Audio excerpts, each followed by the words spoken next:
This is Hino's Sport, bringing you that heat and that fire. All right, y'all. We're going to revisit this. Terrence Crawford is ducking Kell Brook. We got to revisit it part 2. You guys know me, man. Sometimes I do big series, but in this case, I may make this a little mini series. Hear me and hear me. Well, here's the thing, man. Terrence Crawford is ducking Kell Brook, and the reason for that is Kell Brook would expose some things in regards to Terrence Crawford. Kell Brook is a dangerous fighter. He's a big ass dude. Last time I checked, he called out Terrence Crawford. These ultra fanboys with this ultra fanboy rhetoric are sitting here saying, "Hey, doesn't he fight at 154? Didn't Jaime Munguia call him out?" Jaime Munguia is a human punching bag. Let me say it again. He's a human punching bag that lacks boxing ability and lacks boxing skills, folks. Kell Brook, why waste his time as old as he is at this point? Because he would be considered an elder statesman, right? An older boxer. Why waste your time to fight, Jaime Munguia? Who the fuck is that, man? See, this is the stuff people don't understand. Kell Brook made it very clear he wants money fights. He wants to fight the best. Jaime Munguia is not the best. He's so far removed from the best, it's not even funny. He's just right there to be freaking hit. But Terrence Crawford is a guy that they sit here and legitimately say he's anywhere between number 1 to number 3 pound for pound on the pound for pound list, right? Which we know the pound for pound list is a joke. It's been a joke in boxing for the last, I'd say, 5+ years, maybe even longer. So if Terrence Crawford is really that dude, if he's really that boogeyman that they say he is, right? Which we all know that's bullshit. The real boogeyman is Earl the True Spence. Then why not fight Kell Brook? Because you know what I'm seeing right now? Earl the True Spence is what I call the legitimate boogeyman. But Kell Brook has become the evil boogeyman. Let me say that again. Earl the True Spence is the legitimate boogeyman, right? But Kell Brook has become the evil boogeyman. He's the guy nobody in the welterweight division wants to fight. Danny Garcia ducked him. Keith Thurman ducked him.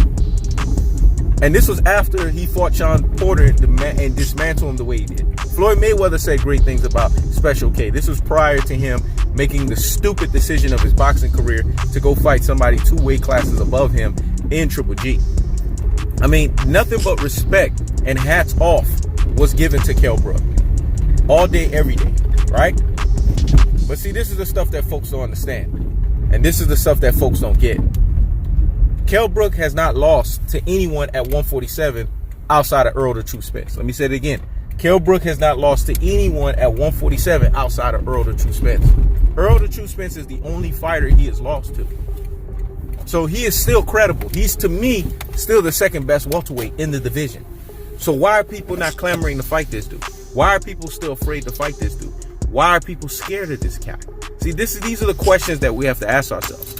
When Bomac is being interviewed, this man is afraid to answer these questions. He wants to give you confirmation on Green Mean Machine, right?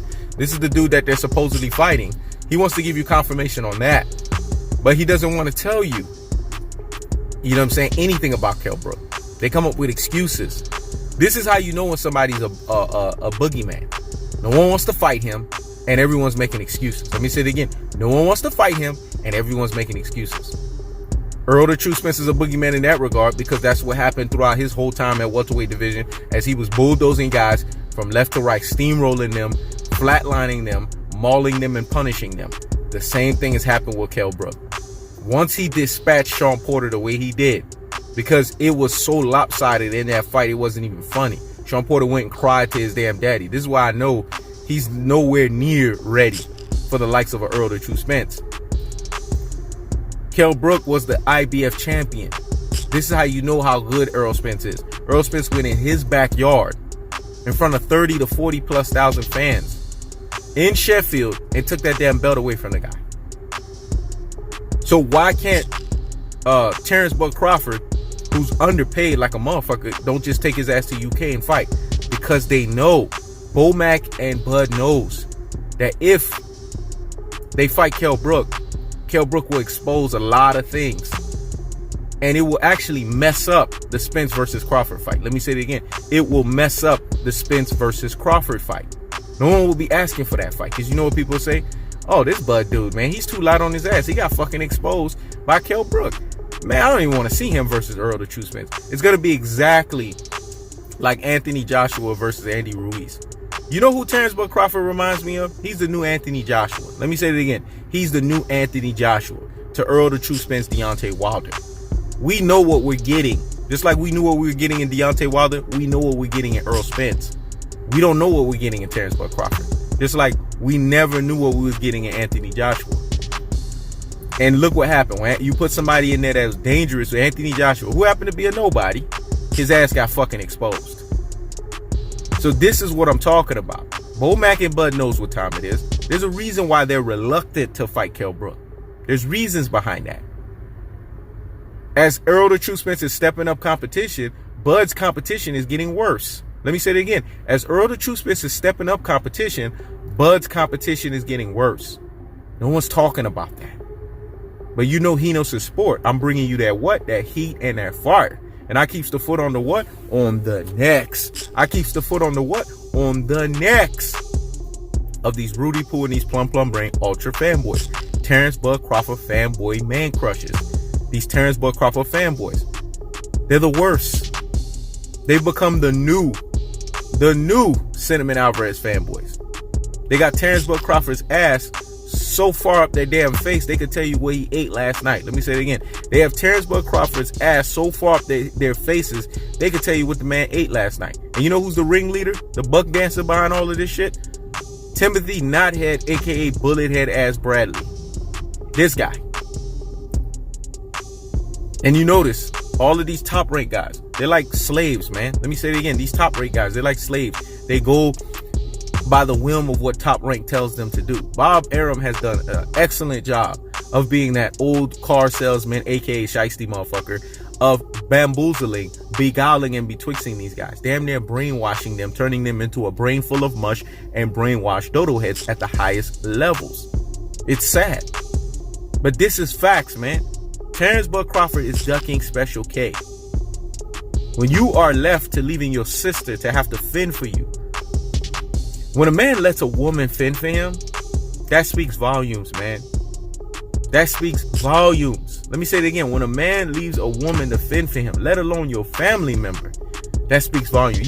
The way that Kell Brook dissed Terrence Bud Crawford's sister, and for him to have no retaliation, to not want to step into the ring, it's either he could give two flying you know what about his sister, or he's just ducking. And I don't think he doesn't give two flying you know what about his sister. I believe it's the latter part. Because they know Kell Brook is a dangerous fight. They know that's a real litmus test at 147. When you fight a lame duck Jeff Hearn, a one-legged Jose Benavidez, and you fight a 5 years past his prime Amir Khan, that's called ducking. See, people need to keep that same energy, dog, like my boy Earl the True Spence say. Because we keeps the foot on the what? On the necks. We keeps the foot on the what? On the necks. We don't got time for this Rudy Poo and this plum brain shit. We kick the ultra fanboy rhetoric out the damn door. So Timothy Knothead Bradley, the ringleader of the Terrence Bud Crawford fanboy man crushes and the Terrence Bud Crawford fanboy man crushes, all of y'all sound stupid because y'all sit here and supposedly accuse Earl the True Spence of ducking Terrence Bud Crawford. But when Kell Brook wanted that free smoke, Terrence Bud Crawford was nowhere to be answering. That's why I say people don't keep that same energy. Why are people not questioning Terrence Bud Crawford when Kell Brook has constantly, he's done this multiple times, asked to fight this guy? That's called ducking, man. No matter how you slice or dice it, that's stating the most obvious and stating the most common sense. A duck is a duck. He knows he don't want that work because Kell Brook is a dangerous fighter. And Kell Brook will give him problems. Am I going to sit here and say that Kell Brook will win? I don't know. Not at this stage. A 2015, 2016 Kell Brook would definitively beat the shit out of Terrence Bud Crawford. This 2019 Kell Brook that's beaten and battered and downtrodden, I don't know. But I bet you he'll do a whole lot better than some damn Jose Benavidez. That, to me, legitimately, a 2019 Kell Brook is a 50-50 fight. Let me say it again. A 2019 Kell Brook is a 50-50 fight. Bo Mack knows this. Bud knows this. Bob Arum knows this. And this is why they don't want Bud to be exposed. Because they know if Bud steps into the ring with Kell Brook, his ass is exposed. And we're not talking about Spence versus Crawford anymore. This is He Knows His Sport. Checking out.